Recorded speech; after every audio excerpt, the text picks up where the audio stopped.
Hello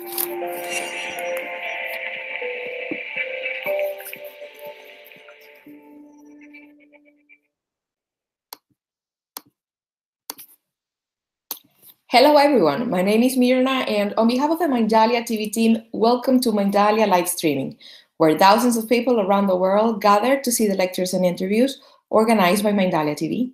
Today with us, Angel Ribo, CEO consultant, TV host, international public speaker, and president of the Wisdom for Kids Foundation, is joining once again Brad and Casey Wallis.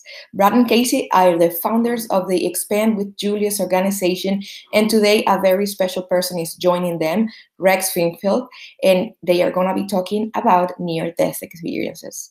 Before starting with them, we want to remind you that Mindalia is a non-profit organization. Our mission is to share information that can help raise the level of consciousness around the world, and you can help us by subscribing to our channel if you haven't done it yet, leaving us a positive comment down this video, or sharing it with someone that you know that is going to benefit of the content that we're sharing here today.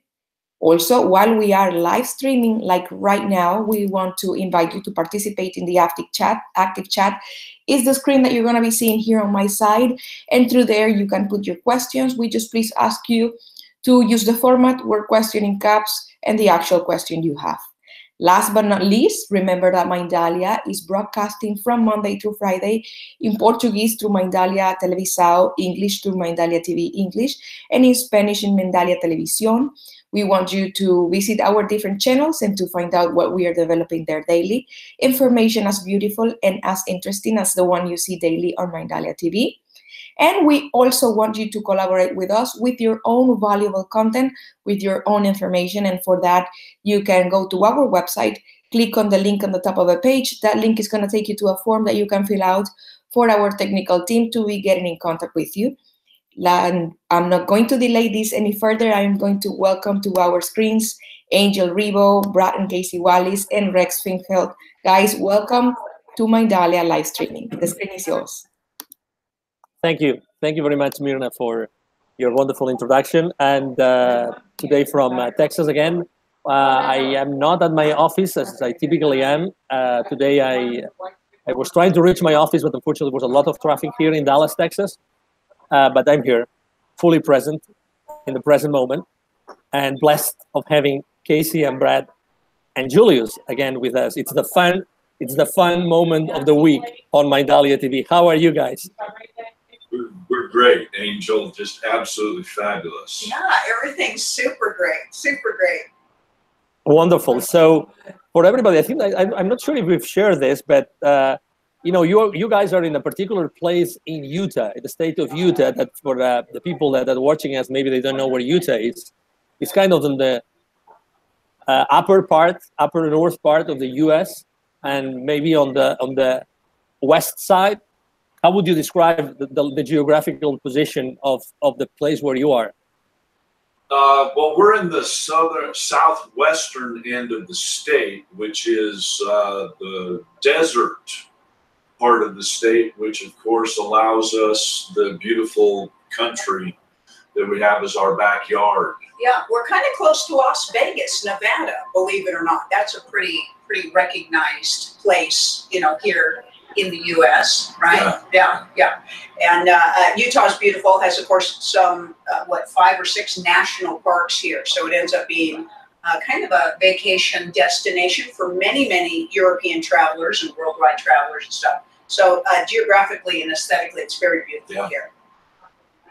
Awesome. Let me ask you a thought-provoking question. And where is Julius? I guess Julius sits above all of it, right? Just kind of laughs at the slow pace and the limited perspectives, you know, that we all have about where we really are. Julius tells, of course, all of us that, and many other people support too, that it's just a hologram. It's just a hologram that morphs and changes itself according to our perspective. Of course, since we don't buy into that so much, we get fixed on our perspective, but we have really great conversations with Julius on how to just take ourselves to other experiences as we open our perspectives up. So that's always a great conversation. Yeah. All right. So if we asked Julius, he would say that we live in a hologram. Yeah. Yes. Okay. So how can we describe living in a hologram? Because you mentioned the word perspective, but that's a very important question. I think life is all about perspective. Right, right. So what becomes extraordinary, what becomes absolutely extraordinary is when you gain the knowledge that every single soul's perspective is different. You may think that everyone that you get along with or that you hang out with or that you group yourself with think the same and see the same, but you do not. It is the most extraordinary experience to know that the Earthship will actually change the way it demonstrates itself back to you based on the way you see things. Now, quantum physics theory actually does support this truth, though they do not know how this phenomenon is taking place. The way you see the world is the way the world will play itself back to you, and that is the most extraordinary news that we could give you. So as you broaden your perspective and you have extraordinary experiences in your life changes. It literally will create itself based on the way you feel and the way you see. What better news is there that you can change your world, you can change your life? Now, for human beings, it many times takes a phenomenon, a phenomenal experience that will open this truth up to them, as with our beautiful guest, Rex. I was just going to say, Rex has got to know completely what you're talking about. Mm-hmm. I mean, he lives in a beautiful area of the United States in Colorado, which houses its own energy and its own beauty. He is involved in the music industry, which in itself is its own way of angelic communication. Mm-hmm. And so today's interview is going to knock the socks off some people. Yes, because in his experience, like so many, once you have a profound incident that jars you, okay, encourages you to see things different, and you come back, everything's different. Everything's different. And you think, how can this be? How can this phenomenon be playing itself out this way? And we're just about to find out, right? Exactly. So let's introduce Rex into our conversation. So Rex, welcome to Mindalia TV. Thank you. Appreciate it. Absolutely.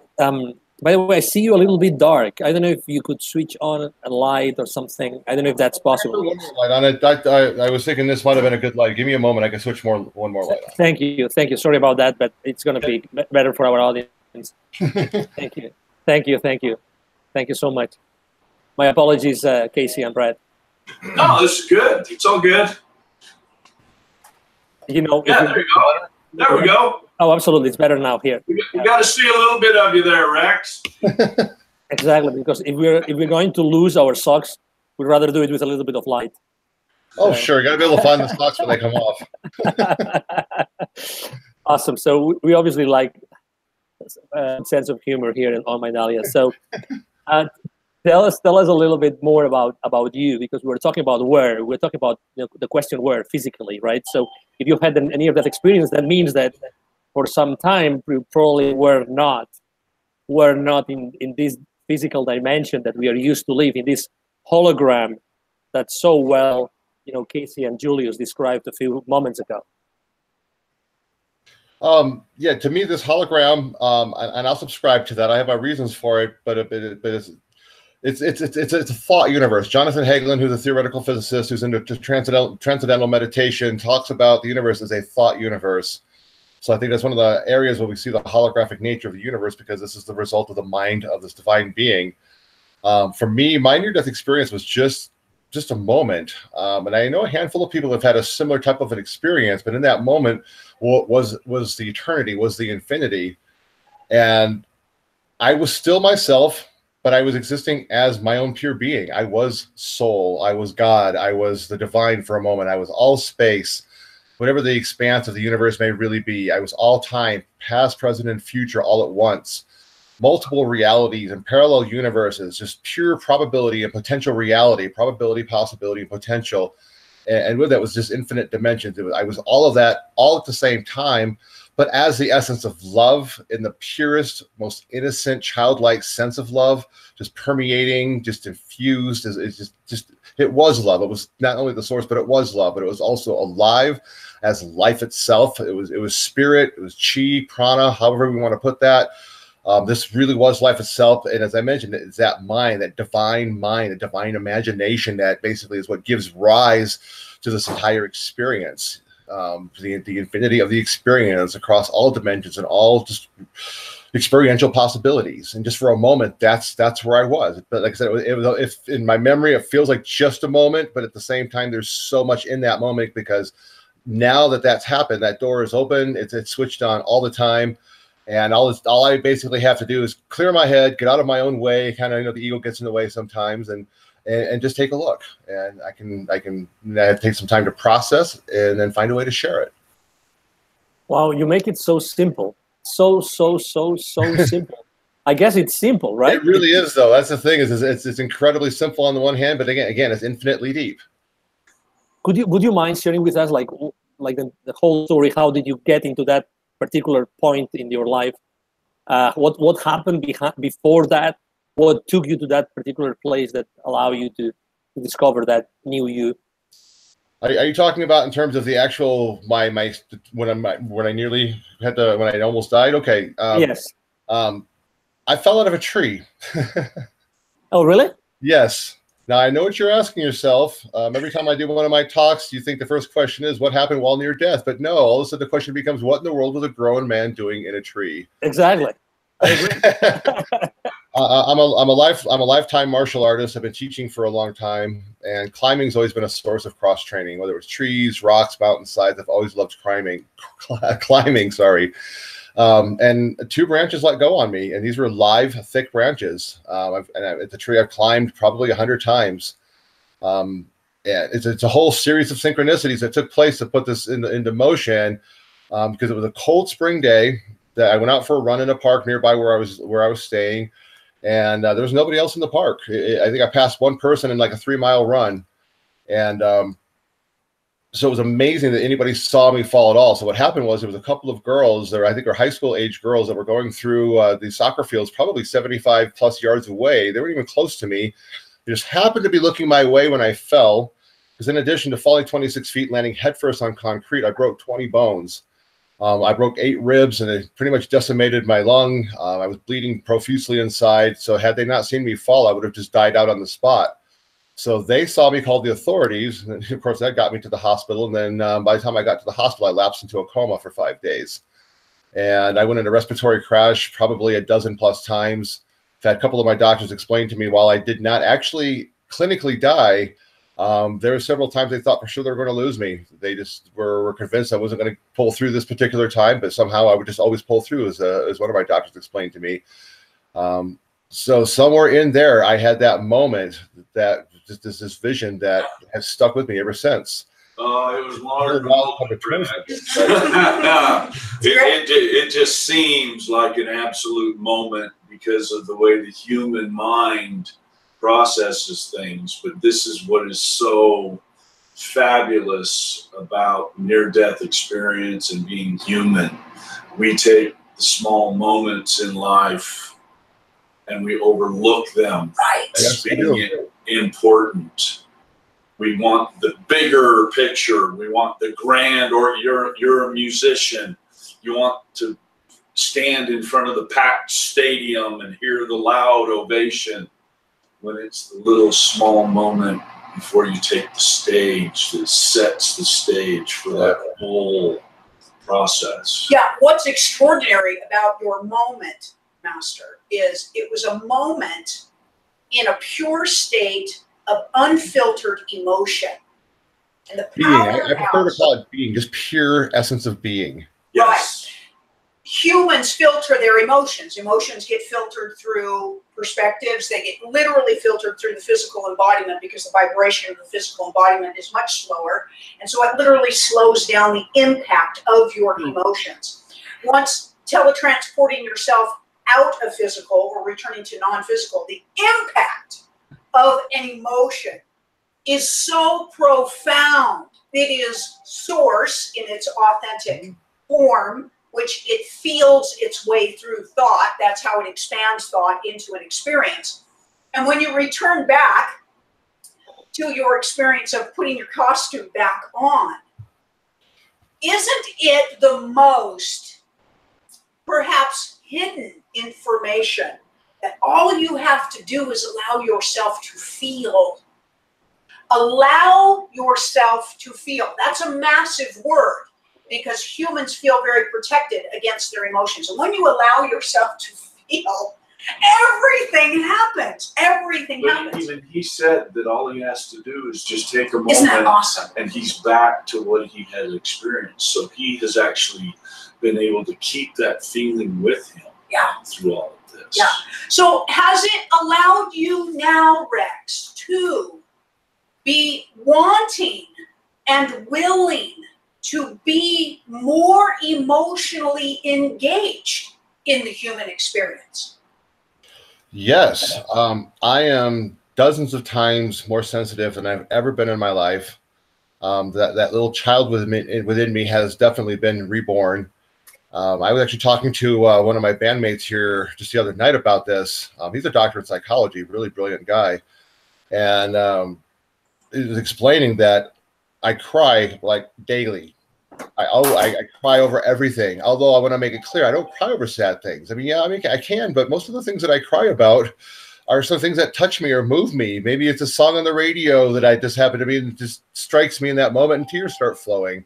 So I'm sensitive about everything. And plus my intuition, my empathy is just so much more attuned, which I think is amazing on the one hand, but on the other hand is so much more challenging too, because I feel everything. That means the difficulties of life, heartbreaks, those kinds of things that happen as part of the experience, I feel so much more. So it's been quite the process to acclimate and myself grow in my strength as a person to be able to balance this, because sometimes it is so overwhelming. And I could be in the middle of a grocery store and some little song comes out over the little radio station or whatever's going on, and I'm standing there by the macaroni and cheese cheering up, going, "Oh, nobody sees me doing this right now." Jeez. Yes. Yeah, it's true. But what we have also said is this. We have often said, Master, that there are two primary fears that human beings have. One is death, and the other one is how powerful they are. That's a consistent knowing, and everything kind of filters off from there and branches off from there. Once you've had an out-of-body or near-death experience, you've eliminated 50% of your seed fears. This is massive, massive. So you get this release when you come back here on the Earth ship. And you find then that truly fear isn't worth spending time in. In fact, it causes all limitations for you. So as you've dissolved your fears away, all of the gifts start to emerge. For we have often said that intuitive gifts are staffed off by you from fear. That's the truth. Although people will say, no, I'm not afraid of being psychic. I really want to be psychic. We're like, actually, all evidence to the contrary, because it is the fear energy that staffs off the extraordinary. So as you have dissolved a massive amount of any of your fears, in which case you may actually now have no fear of how powerful you are either. So everything just is the extraordinary. We love this about Well, it's funny. It sounds counterintuitive to say this, and I tell people one of my goals is to help alleviate that fear of death, because that's what's really going to allow you to live. One of the reasons that I'm so embracing of life now is because I have no fear of death, and I know this is just part of the process, part of the soul process, and it's easy to make peace with it. And one of the things that's been a recurring theme, the messages that has come through, just kind of in backtracking some of what you've been saying, is basically to give in, let go, and make peace with everything, including the dark.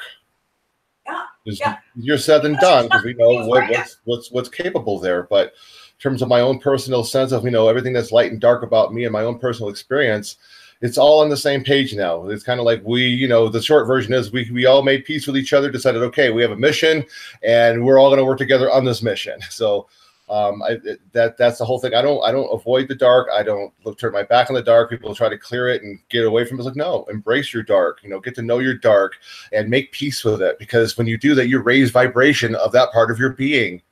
I mean, vibrations change. First law of thermodynamics. Vibrations are always changing, including light and dark vibrations are also included. This is a great point, Rex. Great point. So let me ask you something. You already said that you are so sensitive now that sometimes it's challenging for you to be around people that maybe they don't understand it easily, right? So let me ask you something. What would you say has been the main changes, like consequences, like effects, like impacts in your life? So you are more sensitive, but what happened to the rest of your life? Do you live the same kind of life that you lived before? How are things flowing in your life now? I don't live quite the same kind of life I did before. Yeah, a lot of has changed, not the least of which was me being able to forgive myself and others for the hardships of my past, which I had not been able to do prior to my NDE. By doing that, I was able to forgive, which puts me in a very peaceful space. Probably the most profound change, which is interesting because I landed on my head from 26 feet, so I took on some damage. I have memory issues. I get headaches. I mean, there's a number of things that comes with this. I mean, I get post-concussive traumatic brain injury symptoms almost daily. But on the other hand, something opened up. I did a talk the other day for a group called the Society for Scientific Exploration on the true nature of gravity, because I have ideas and theories on gravity, multi-universal existence, births of supermassive black holes, dark energy, all of it. I've got ideas that puts it all together. And it's because my mind works in a way like it never has before. I've always been able to carry out a reasonably intelligent conversation on these subjects always. I've always been open and reasonably smart person, I like to think. I'm not suggesting I'm I'm smarter or something, but somehow I understand abstractions. I'm comfortable in the abstract. Consciousness, quantum theory, unified field theory, multiple universes, all this kind of stuff. I'll go into this stuff and talk about it all day long because it makes a lot more sense to me now somehow. Even to the extent that I find myself having a more difficult time being in the corporeal, the slow moving, very inflexible corporeal reality that I do sometimes feel kind of limited. And I just want to set myself free because now that I've had this taste, I know what my being really is. And it isn't just this body. It's this entire experience. Because one thing I tell people now too is I don't focus on just my own experience anymore, but the experience and making the most of it for everyone involved, including the entire planet, because we're all in this together. No matter how you cut it, we're in this together. Okay, now my socks are starting to fall. Now I understand why Brad said that before. So everything that you said is just incredible and amazing. So thank you for sharing it. Thank you. Absolutely. So have you thought of maybe helping people to reach that place that you accidentally reached? Do you think that people could do that also without having to suffer the consequences of a physical damage in their body? Yes, and I'm glad you brought that up because sometimes I forget to bring this up. Near-death experience is just one vehicle to awakening. There's many ways to do this, and yes, that's why I'm writing books. I've got my first book came out a few months ago. My second book should be out in the spring. My goal is to get people thinking about these things, contemplating these things, and the biggest thing is teaching people how to find out what their dreams are in their life, and then taking the steps to living that life of their dreams. Because my little goal, I would say the secret goal is that, and I say it in the book, is that the more people that are living the life of their dreams, the closer we come to living in the world of our dreams. And if this, one of the ways this world is going to shift is just by us learning how to live. We don't need all the powers that be to make these shifts for us because they're not going to do it, obviously. This is a very financially driven world. And if this world's going to shift, it's going to be on people just like us, having conversations just like this and spreading these ideas to other people so they can process these ideas. Because I'm not trying to tell anyone what to think. Say, hey, here's my reality. I'm going to share this with you. Now, you take it in terms of your own experience and your own person, and you decide what it means to you and how best to apply it to your life, or even if to apply it to your life, because maybe it's not meant for that person in that moment. That is, Rex, that is absolutely fabulous, because that's the missing component to the human experience, is the fact that we all believe that we need to have somebody else controlling everything outside of ourselves. And if we knew how important taking that component out, just inserting yourself in along with everybody else, you would realize that everyone is the same. And we all just need to think a little bit differently. And the only way we can do that is by communicating with each other. Well, open-minded communication, Master. So it is a truth. We will support that when you coagulated yourself from thought into physical and into a physical plane, you had recognizable knowing of all that was, and you inspired each other's unleashment of possibilities through your demonstration. So you didn't think the same. You thought expanded from each other, and you all found great joy in the expandability of everything that was going on. Then as fear set in and control started to pack you in, they knew that all they had to do was try to convince you that lightened thought was the correct way, and to separate you from this extraordinary expansiveness. And that's what has taken over a long period of time to human beings, and everybody has been controlled and manipulated and fear-based. To return back to your authentic extraordinary is to just return to the open-minded state. And as you said, this does not have to be conflicting. This does not have to be argumentative. This does not have to be limiting. In fact, it is extraordinarily freeing to honor each other's experiences and always know, if the eternal mantra would be everything expands. Everything expands. You, your thoughts, your emotions, experiences. And so that would dissolve the chokehold. It would dissolve the chokehold that everybody seems to think that the problem is people aren't chokeholded enough. Sure. And we are so pleased about your perspective, Master, because many people just have their continued limited perspective from an extraordinary experience like this. We love that you were so open-minded from the start, or from the launching point of you here, and where you reside now is remarkable. Thank you. The Mayans have a salutation. I'm sure you've heard it. Basically, it translates into "I am you and you are me," and I love it as a wonderful expression of all of us being an extension of each other's consciousness. And I also appreciate, with respect to, you talk about, spirituality, religions, and how much more alike we are than different. One thing that we have in common that I'm working to build this foundation on is love, because I don't care.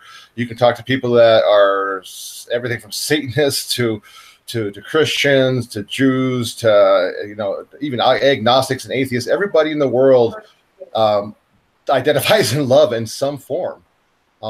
Virtually every religion in the world has its basis in love. And if we're going to build this, and if we're going to really build on that one thing we do share, and that's love, that's where it's going to be at.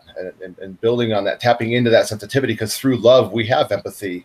Our intuition is drawn out, and we can really recognize our connections and connectivity, not just on that deep spiritual level of essence, but how much we affect each other in the world every single day. I mean, you don't even know. You might be at the convenience store and just smile at somebody and tell just casual thing, "Hey, great job," or something, and that's all you said. You thought nothing of it. You may have just changed the course of that person's entire day. And speaking of those actions and things that we don't know, sometimes the smallest of things we think nothing of can have the greatest of results. Kind of like the butterfly effect, if you will. Yeah. Just like your small moment in your near-death experience, Master. Yes. Correct? Exactly. It was pure subtlety, but at the same time, in that subtlety was that pure energy, pure power, pure essence. Here at Mindalia TV, Rex, we always try to help, as many people as possible. We know people are suffering. People are like stressed. They wake up with anxiety. They start thinking about the problems, their financial issues, their physical issues, their pain. they're always suffering. Mm-hmm. So you mentioned before that you like to be asked about, how can you help people, right? And you mentioned that you're an author, so you're trying to basically explain people what you have found out by your own experience. Some ideas, yeah. Exactly, some ideas. So could you maybe share with the audience, other ways that could lead them to awaken, to that awakening that you had yourself? First of all, it's a practice. I mean, just because I had this near-death experience doesn't mean it just automatically all happened. I still had to put the work in. I still had to wake up every day and decide how I'm going to spend my day and how I'm going to feel every day. One of the biggest things I think people can start with, because I mean, let's face it, when you're stressed about money and you're stressed about how to pay for that college education, and you're stressed about relationship dramas and everything else that happens, you can't be in a vibrationally spiritual mindset. You can't be thinking these deeper thoughts. It basically cuts you off from everything beneath the surface, because everything about this world is so geared towards that physical reality. And I tell people that if you're in that space and you've got to take it upon yourself to do this, is create for starters, create outlets for yourself for that stress. If that stress has nowhere to go, it's just going to build up and build up and build up, and it's going to basically, it's going to manifest itself in some ugly way, and maybe end up creating some big, huge, ugly argument with somebody that you love, because you really weren't upset with them at that moment, but they just happened to be a catalyst to bring out something you were upset about that was much more deeply seated. So find outlets for those emotions. I'm a martial artist. I've lived much of my life as a very, very angry person. And one of the biggest things that helped me get that anger under control was I got into martial arts, and it helped me not only through my mental discipline, but it gave me an outlet to fight, because I used to be that way. And with that, I was able to start finding an ability to balance my thoughts, so that when I'm in my day-to-day life and interacting with society, I could be in a much more productive space, not just for myself, but for everybody else. So maybe it's walking, maybe like skiing or snowboarding, maybe it's bicycling, or go bowling. Maybe you lose yourself in a piece of canvas and you just need to go paint, go write music. Maybe you haven't played the piano in 20 years. Sit down and start playing. Give yourself outlets. Give yourself ways to get that energy moving. So when you're all stopped up inside, you've got a way to release it and keep it flowing, so it doesn't build up and manifest itself in some ugly way. And that way you can hopefully, through that practice, and of course you got to keep searching for it too, utilize that time to ask yourself those tougher questions. Explore that. Just realize, and it starts with believing and knowing you do have that information within you. Nothing's happened to me or any NDE or any piece of information any of us shares that isn't within every single one of us already, because we are all soul. The one part of us that is divine is the soul. And even physiologically speaking, you can look into like what Carl Sagan says about how we're all star stuff. I mean, even the atomic components that make us up go back to the ancient exploded stars that are connected to the very Big Bang itself, and all of that information lives within us, just even on that physiological level. That's science talking, never mind getting into the esoterics of our connectiveness. And when you start to clear those thoughts out of the way, the mind opens up to these possibilities, and then you can start to find ways to infuse that into your life, so when you are having one of those stressful moments, you can find a productive way to come through it, and also take the best course of action to deal with it for yourself and all those involved in the situation, be it work, relationships, or whatever it may be in your life. That's beautiful. Do you, when you wake up every morning, what is like the number one passion that you have in your life right now? What's that one thing that you like to be, to wake up every morning, that makes you wake up every morning happy and willing to act upon your mission? What is that? Well, I feel very blessed to say I can cite a number of things, but if I'm going to pick one thing for right now, it would be music. I've never been a musician before. I'm in a band for the first time in my life. I'm 52 years old. Been in this band for 4 years now. And prior to this, I've been a DJ my entire life. I could mix beats all day long. But now I'm learning how to produce music. I'm learning how to write music electronically. There's a program called Ableton that I've been learning. So that probably within a year or so, I'm working very hard at this. There's a lot to it, but I feel like I'm going to be writing and producing my own tracks on top of what I'm doing with my band, which I produce samples and things already for the band. But it's helping me to grow as a musician and as an artist, and even somebody who's never done music really in his whole life, who's now getting ready to compose music. It's an amazing experience. It's one of those things that post NDE, something about hitting my head. On the one hand, yes, I took on some damage and I have issues, but on the other hand, this is another part of that of my brain that just seems to have just completely awoken. I see music and I understand even music theory and how to put beats together, rhythms. I don't know how, I can't tell you key signatures, but I know what works and what doesn't, because I seem to have a good ear for that. And all I can say is I managed to make that work. So one of the things that when I wake up in the morning, I can't wait to get to is open up that computer, get up on Ableton and start working on music. Oftentimes, Master, literal brain activation takes place. And what halts brain activation is fear. That is a truth. Definitely. Oh, get out of our way. Get that ego and the fear part of the ego out of the way. Get out of the way. I tell myself all the time, but get out of the way. You're getting in the way again. Right. People ask how to activate genius in their brain, and we say, let go of fear. It's literally holding your brain tight on a cellular level. And those electro activation components in the brain just start to fire, which is actually part of why you get headaches, Master. Okay? So pay attention to that. It is not so much, although medical will tell you that there is a physical reason perhaps why you have it. It's all connected. But we will tell you it is also because you beautifully and masterfully push the open mind for yourself, and that puts a little bit of discomfort on your brain. Just keep pushing your way through it. Absolutely. There's definitely no question my brain has been rewiring. I'm all about the neuroplasticity, and there's no questioning my brain has been rewiring, because I've had to basically reteach myself and redo my whole life since the NDE, because if I'm going to apply these new visions, new feelings, new ideas to my life, it's that process. And that's basically how I've done it. And it's funny you say that too, because, and I say this to people all the time also, and it's just amazing to me now that I've turned this corner, now that I'm where I am, it's amazing to look back and say, gosh, how did I just not know this all along? Because once you turn that corner, you go through the proverbial door, if you will, you look back and go, how is so freaking obvious? How did I just not always see this? And that's what I try to convey to people as I'm doing my presentations. It's like, just the moment you glimpse it, I'm telling you, you're going to look back and realize, wow, this really is so easy. It's just right there. It has been all along. And it's only been me and the mindset and, this constant distraction of life and stress that has kept me from seeing what has been right there all the time. So when you ask those people, when you ask them, how can you possibly not see this? What's typically their answer? Why do you think people don't see this?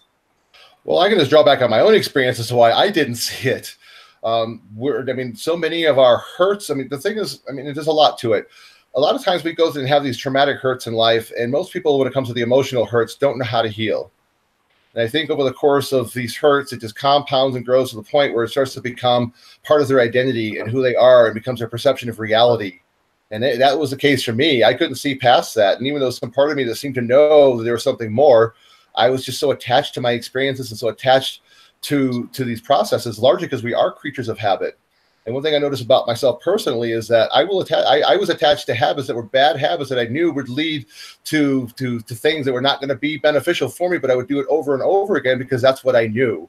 And there was something about going in that positive direction that when I felt good, it felt so foreign to me and somehow so wrong that I didn't deserve to be there, that I would somehow sabotage it and just put myself right back on the path of having that same old hurt again. So that's hard to explain that to somebody, because when you're immersed in the experience, trying to teach somebody how to see outside of it is the big challenge. And one of the things that also helped me was learning to become my own objective observer, being able to learn to just kind of detach myself from my own experience and say, well, if I was like a friend of mine and I was telling myself or watching myself do this, what would my advice be to myself in this moment? And as a result, I was also able to start recognizing my many negative patterns, not just the physical actions that I would take, but the patterns of my thought processes that would lead to those actions. And I was able to basically make different decisions in those moments with those thoughts and start taking them in a different direction, which led my actions, my decisions, and my outcomes to my life situations to be different and more positive. And doing it over and over again, you're creating those new pathways, those new patterns. So it becomes a much more natural thing for these positive things to happen, or to be able to manifest more the kind of life that you want, or something more resembling that which you dream about. Wow, that's so incredibly powerful. Have you ever thought of, why did that happen to you? Have you thought about that? All right. Thought about, I'm sorry, say that again, please. No, why do you think that you had that awakening? Why you? I'm not sure I have a good answer for that. Considering the way I led my life before this, if you would have told me that this was going to be on my path, I would have had a really good laugh about it, shook my head, and just walked away. So I don't know how to answer that, because I don't really feel like, and I mean this, I mean, I'm no different than anybody else. I just make maybe some different decisions than other people, in terms of being very focused on and change, shifting my own life.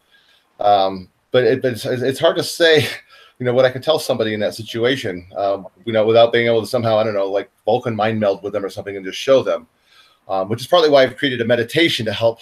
I know we won't have time to do this perhaps now, but I've created a meditation to help get somebody in touch with that deeper part of their being, so that they have at least a sense of touching it. They know where it is. So even if they lose it for days or weeks on end, it's like, hey, just remember that feeling. That's the space of your true being. That's where you want to be. And when you were there, didn't you feel that way? That was what was resonant. And they're always, oh my gosh, yes, it was incredible.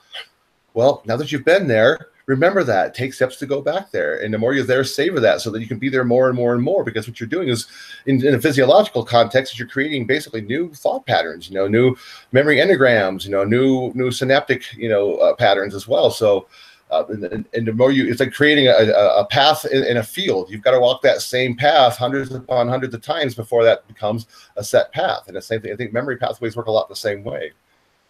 So that becomes more of a reflexive, automatic response instead of something you've got to think about and feel like you're working against your own grain to be able to accomplish.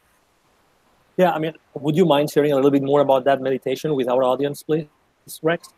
Sorry, sir, about more, I can't hear you. About your meditation, excuse me, about your meditation, the meditation you just mentioned. Oh, sure.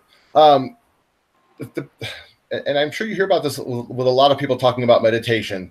The biggest thing is this: just find something that brings you into the moment. Find something that helps clear your space.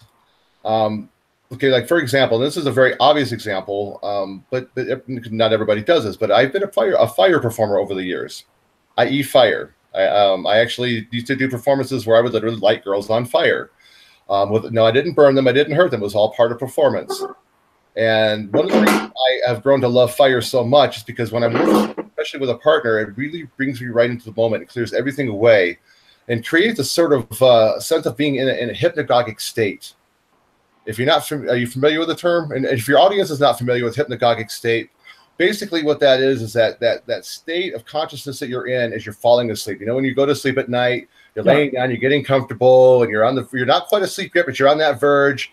Everything's clearing. You're in this very peaceful space. That's the hypnagogic state. But you don't have to be on the verge of falling asleep to be in the hypnagogic state. You can find that, learn through meditation to find that space, because that's that space where everything's quiet, calm, still, and you can see and access anything you want in that moment, in that space. It's like being in a dream and realizing you're dreaming and taking over that dream. It's a certain lucidity, but in this case, you're doing it in the waking state. So find those things that bring you into that space. For me, martial arts is definitely one of them. Working with fire is one of those things that I do. Even sometimes just taking a long walk. I love to go walking, and for all the training and exercise that I like to do, I'll still take an hour or so on most days and just go walking, because I find it really clears my mind. 15, 20 minutes into a walk and my mind is clear, and I'm thinking all these amazing, wonderful thoughts, getting ideas from my book. I'm getting ideas for, I'm going to start writing fiction here before too long. And or if I've got something going on in the day, maybe somebody asked me a question that I didn't know how to answer in that moment. All of a sudden, there it is. I've got the answer to that question, and I get back to them later on in a text, or I call, hey, remember the thing we were talking about earlier? I got something for you. So it's finding outlets. Maybe it's bicycle riding. Maybe you just like, being at the top of a beautiful mountain overlooking a view, but whatever brings you into the moment. Wasn't it Ram Dass who said, be here now? That is the idea. If you can really be 100% immersed into that moment, be clear, let go of everything, you'll start to realize, or you start to see so many things you didn't realize before that are just available to you in your information, because you're just in this very peaceful, placid space where all of a sudden everything just becomes clear. And it's a practice. It takes time. It may not happen the first time, but again, if you got to want to do this, and this isn't one of those cases of I'll try. Forgive me, I'm going to quote Yoda from Star Wars, or this might be more of a paraphrase, but there is no try. There is only do and do not. And it's a decision you make. You believe, I'm going to do this. I can do this. I don't know how long it's going to take. I don't know the entire process right now, but I'm going to figure it out and I'm going to do it. Anything less than that, then you can always resolve yourself to saying, gee, I tried. I gave it a shot. I'm sorry. I'm not content with that at this point in time, personally. And so if I'm going to set a goal, I'm making a decision to fulfill this goal. And if that's simply to wake up, to be able to see more clearly, to take steps to be more lucid, whatever it is I need to do to be in my moment so I can start this practice, I make a decision to do that. And that's one of the first things I'll think about when I wake up in the morning is, what am I going to do today?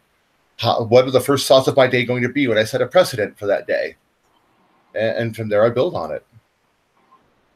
Wow, that's powerful. Where can we find that meditation that you mentioned before? Is that available somewhere?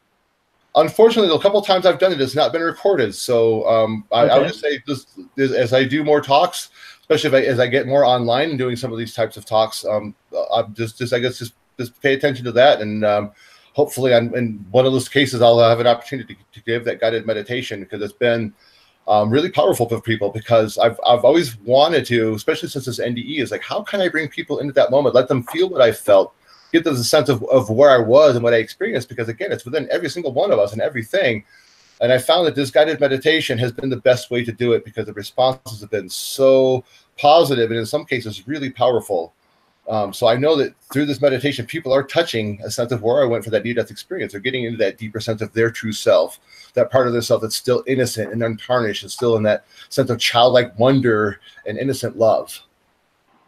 You mentioned before that you have a few books that you published and you're wanting to also publish other books. So would you mind sharing with the audience which books have you already published and what are you working on right now?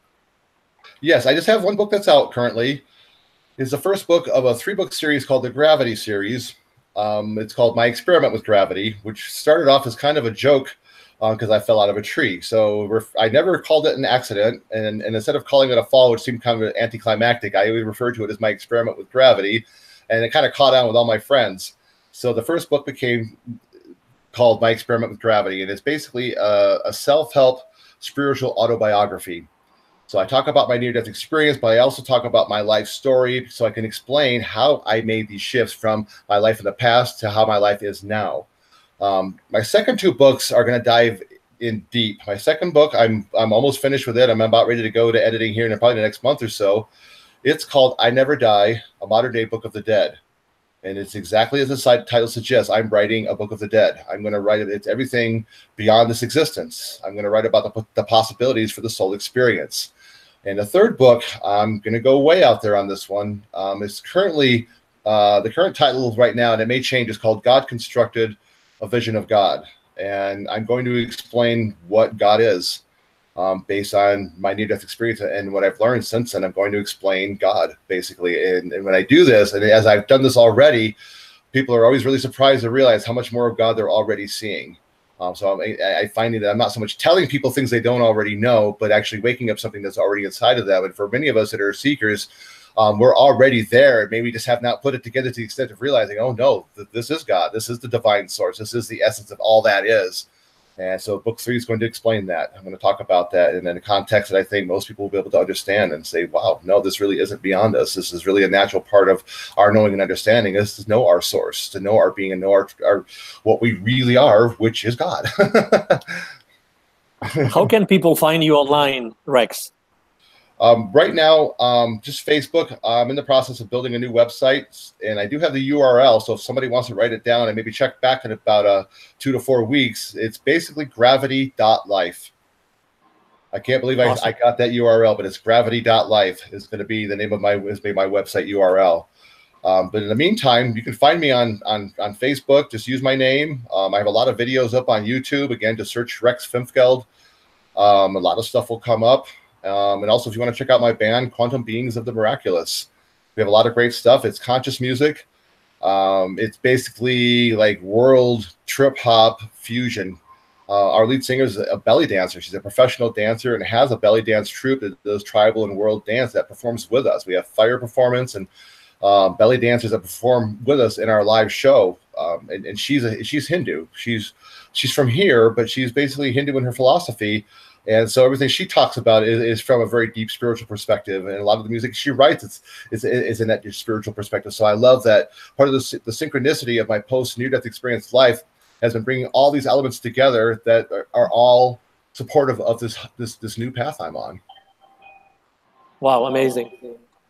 So we have to start wrapping up our conversation. Any final comment, Brad, Casey, Julius? Go ahead.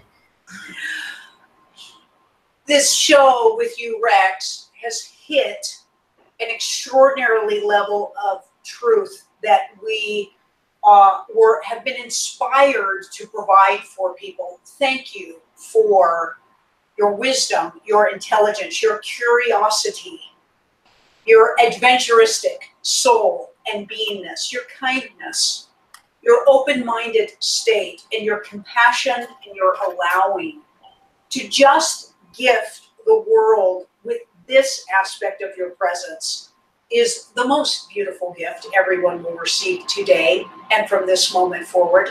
Thank you again. The unleashment of everyone's thought through this conversation is also our desire. Please think, just think and feel and be. Let go of your fears and reach for your magnificence until the next time. And I want to thank you too. It's an honor to be here today. When I first heard about this, everybody seemed really excited about it and was happy for me. So thank you. It was an honor, and I appreciate connecting with you beautiful, beautiful people and getting to connect with everybody that's listening. I love you. Yeah, we love you too. Thank you.